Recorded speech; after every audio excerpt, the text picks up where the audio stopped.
Hey guys, welcome back to this week's comic book review. We were just talking about Superman Batman. Once again guys, I would absolutely recommend this. You're only 3 parts behind. If you go back to Superman Batman 80, you can get this entire story. It's really good. I'm being honest, I didn't think I would enjoy it because it involved time travel. It's not that bad actually at all. But the ending is kind of predictable, I gotta be honest. Moving into Teen Titans 94, you get a little background on the being their Rancor, I believe is how you pronounce the name, and that's who the Teen Titans are going against. And Raven is having a weird chemistry with Solace. She says something's not right with Solace, or something to that effect, and she's not too happy with Solace around. She actually has a few power surges. They end up going into the demon realm to try to get Wonder Girl back, and Red Robin and Avenger get captured, and this guy is going to use them as Rancor is going to use them as vessels so that he can go into the human world. And one of the demons actually changes form to look like Avenger and will be I don't know, she's probably going to screw with the Teen Titans, because that's what it's looking like in the next issue. No offense, this kind of looks like she's going to be screwing with the Avengers. Yeah, doesn't look good.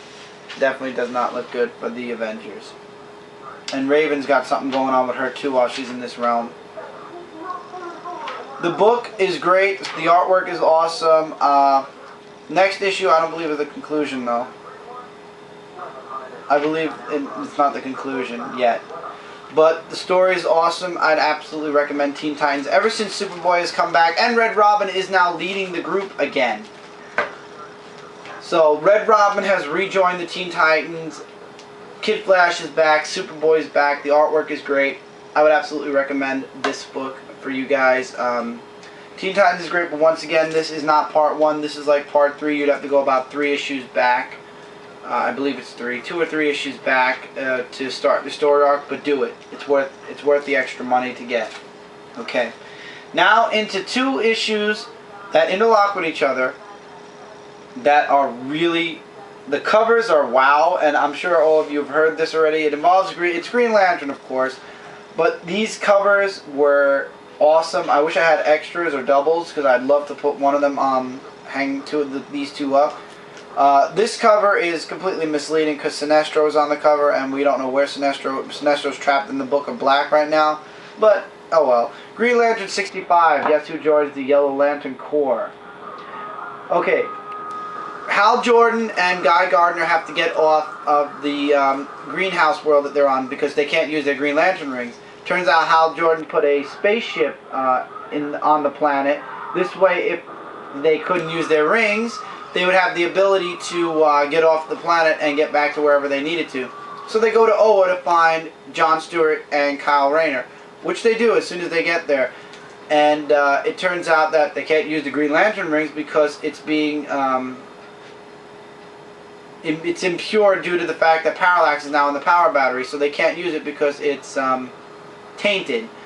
So it turns out Hal Jordan still has the other rings from everybody who was sucked into the Book of Black. So everybody has to choose a ring, and as you guys saw from the cover, Hal Jordan picks yellow, and Kyle ends up taking, well, no, first Guy Gardner takes red because we all know Guy Gardner was a Red Lantern, so he already had his rounds with red. Kyle goes for blue because he believes hope is his best thing, and just as John Stewart's going for orange, Hal Jordan says, no, I don't think orange is good for you, I think you're better with compassion. And he goes with indigo instead, and they leave you up with this awesome splash page of the lanterns, of each of the Green Lanterns as a different colored lantern. That was amazing. So Hal Jordan is controlling fear, Guy Gardner is back to rage, Kyle Rayner is hope, and John Stewart is compassion, and they're going to use these rings to find Gantha and take down Krona or figure out what they're going to do. I thought that was a very bold and awesome move on Hal Jordan's part, which then leads into this week also came out Green Lantern Corps number 59, which has a cover of all of them in their bright new lantern uniforms. And all of them are having trouble controlling their lantern, their rings, except for, of course, Guy Gardner, who was already a Red Lantern, and Hal Jordan, who apparently knows how to wield fear because he was part of Parallax at one time. So Kyle's having trouble wielding the blue ring because he has no Green Lantern to power him up. And John Stewart is still trying to figure out how to wield the Indigo tribe, the Indigo ring. Turns out that Kyle, they end up coming across Green Lanterns, and Kyle, because he's a Blue Lantern, ends up powering them up. But Kyle also has the, his ring gets powered up also, but him and John Stewart are still having trouble controlling their powers. And when Gantha actually sees all of them in different colors, I love what he says. Lantern Rainer, you're not prepared to wield a blue ring. Lantern Stewart, you're most ill-suited for Indigo. And that red ring is a likely death sentence for Lantern Gardner. Jordan, did you put them up to this? And he's like, yeah, it was the best idea at the moment. And he's like, there was no time to come up with anything else. And he's like, you make the time then. And basically, then Gantha says, use your blue ring on the Green Lanterns and let them see that we're friends and not foes. They run away. There's a huge explosion, and they got Mogo. That's right. Mogo was tainted with Parallax's, I don't know, control. He's under basically Kronos' control, and they end it with this. Next week, it's going to be continued in Green Lantern Emerald Warriors. The checklist actually is, I don't think they put the checklist here, did they? No, I don't think they did. I forgot where the checklist was. But there was a checklist. It's going for another 2 months, I believe. Next month and then the month after. Yeah, there's no checklist. It was. I forgot what issue. Maybe it was the other issue. Maybe it was this issue that had it. But it's one more month of each, and then it all concludes in Green Lantern 67, I believe. This series is going really well. And you know what? It's self-contained. It has no ramifications on the DC Universe. The only ramifications it has is on its own books. After the War of the Green Lanterns, the only part of the DC Universe that's going to feel the after effects of War of the Green Lanterns is Green Lantern, Green Lantern Corps, and Green Lantern Emerald Warriors. All part of the Green Lantern franchise, basically. Those are the only books that are going to feel the ramifications of this, which is great. It's not like Flashpoint that's going to basically reach out to every single other book. And yes, what? You like it? Maybe I'll get you the next issue and see if you still like it. What happened to the first issue? Do you have it? Gotham Sirens #1? Mm-hmm. No, this is issue 22. It's been out for about 2 years now. No, do you have the one before this? No. Where they tested the guy? You mean Red Robin? Yes, I have it I have it put away already. Okay, so let's round this out. Tim Drake is the Red Robin, yes. Okay, so let's round it out. By the way, guys, Green Lantern's been amazing. I would absolutely say check it out. If you want to go back, the covers actually say right here, we're up to part 5. You only have to go back 4 other books. I believe 1 Green Lantern Corps, or 2 Green Lantern, 1 Green Lantern Corps, 1 Green Lantern Emerald Warriors, and then these 2 books to get parts 5 and 6. And then you're caught up. I'd say it's worth it. It's really good. The storyline is awesome. The Guardians are all being possessed by entities. Krona has control over the entire Green Lantern Corps. By the way, also in Green Lantern, Kilowog is finally taken over. Krona finally finds a way to break Kilowog, and Kilowog is also now tainted by Parallax. And he actually, when the ship shows up on Oa, Kilowog actually is the one that bashes the ship and almost kills Jordan and Guy Gardner before he goes off, and they end up crash landing on Oa. Forgot to mention Kilowog, of all things, right? I'd absolutely say pick this up. I'll go ahead.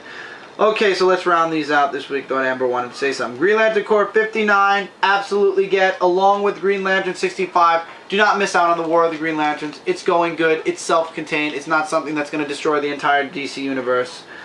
Teen Titans 94. Teen Titans have been awesome. Excuse me a second. And yes, this is why I'm using yellow, because of Green Lantern this week. Superman Batman 83, it's been going great. Supergirl 63, the return or the cloning of one of the old 90s characters that died out. a few years ago. Awesome. Check it out. All the super titles are super. Power Girl 23 with the guest star of Superman concludes with Zatanna also now guest starring. Well, she was guest starring last week also. It was pretty good. It's up to you guys. I'm a hardcore Superman fan, so I like getting his guest star appearances. Batman 709 and Gotham Sirens 22 to conclude the Judgment of Gotham. Both were good. The story ended great. DC Universe Online Legends is a skip, guys. It's not important. It has no ramifications on the current status quo of the actual DC Universe. This is just a DC Universe that was it's a side story that is never going to happen in the actual DC Universe. It's basically to get you guys to buy the game. And you know what? It just got too ridiculous for me. So, like I said, this isn't part of the continuity. The story is really getting annoying, so it's not worth picking up. I'm being honest. No. Exactly. The covers are great. Some of the covers really are awesome, but it's not worth it. In my opinion, it's just not worth it. I'm done. I'm not gonna waste another. I know it's only $3.99, but you gotta figure it's 24 issues altogether, and I've only got issue 6. About 19, 18 more? No, thank you. Spider-Man 1000 is a definite skip. I mean, the only reason I have it on top of all these books is because it is the 1000th. It has nothing to do with Spider-Man. The only thing that has something to do with Spider-Man is the reprint at the end. I'm sorry, wow, I'm dry. And Spider-Man makes a guest appearance, but it's all about this kid who wants to be like Spider-Man but does all the wrong things. So, shit. Wolverine 8. Wolverine's been awesome. Looking forward to the next story arc. X-Force 8 was awesome also. Looking forward to the next story arc there. Artwork, everything amazing. Check it out. Wolverine and Jubilee, part 4 of 4. Awesome book. I'd absolutely recommend all 4 books. Best miniseries I've read from Marvel in a while. Silver Surfer, part 3 of 5. I expected more of the Silver Surfer, not a human form of the Silver Surfer, but the story's okay. I leave it up to you guys. This you can get for free if you check it out at Midtown Comics. They're giving these away for free. It says $1.99 though. Gives you all the books and trade paperbacks of your favorite superheroes, so you can get them in order and know which issues and which books you're missing. Soldier Zero number 7. Soldier Zero is awesome, along with both Starborn and Traveler as well. All 3 issues by not by Stanley, that Stanley is overseeing. Amazing. All these two, this and the Traveler, has been crossed over now twice with the Split Second Man.